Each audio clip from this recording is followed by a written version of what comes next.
जैसा कि हमने पिछली कक्षा में सर्वनाम के बारे में पढ़ा। सर्वनाम अर्थात सबके नाम, संज्ञा के स्थान पर प्रयुक्त होने वाले शब्द सर्वनाम कहलाते हैं। आज हम सर्वनाम के भेदों के बारे में पढ़ने जा रहे हैं। सर्वनाम के 6 भेद होते हैं।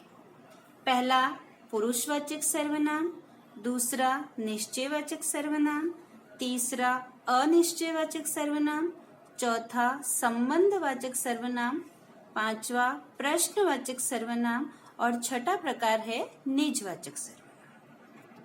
अब हम इसके बारे में विस्तृत पढ़ेंगे कि सर्वनाम के 6 भेदों में किस तरह से हम एग्जाम्पल देकर समझ सकते हैं। पहला जो इसका भेद है पुरुषवाचक सर्वनाम।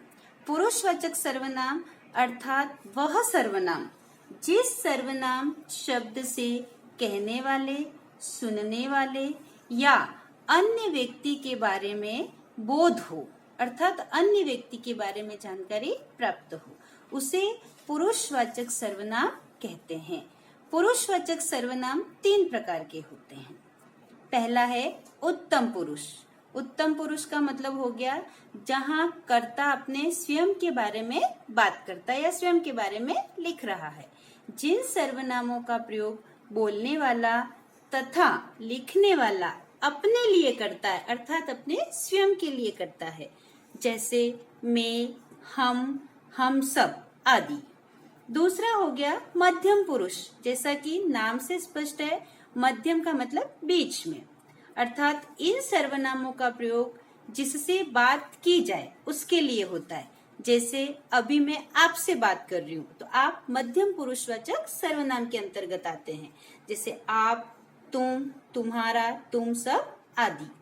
तीसरा प्रकार है अन्य पुरुष। अन्य का मतलब है जहां पर हम किसी अन्य व्यक्ति के लिए बात कर रहे हैं। इन सर्वनामों का प्रयोग अन्य व्यक्तियों के लिए किया जाता। अन्य मतलब जो अभी हमारे पास नहीं है। जैसे मैं आपसे बात कर रही हूँ, मैं उत्तम पुरुष हूँ, आप मध्यम पुरुष हो, और अन्य में आ गया सर्वनाम। तो अन्य पुरुष जैसे वह, वे आदि। अब हम अन्य सर्वनामों के बारे में कल पढ़ेंगे। धन्यवाद बच्चों। तब तक के लिए घर में रहिए, सुरक्षित रहिए।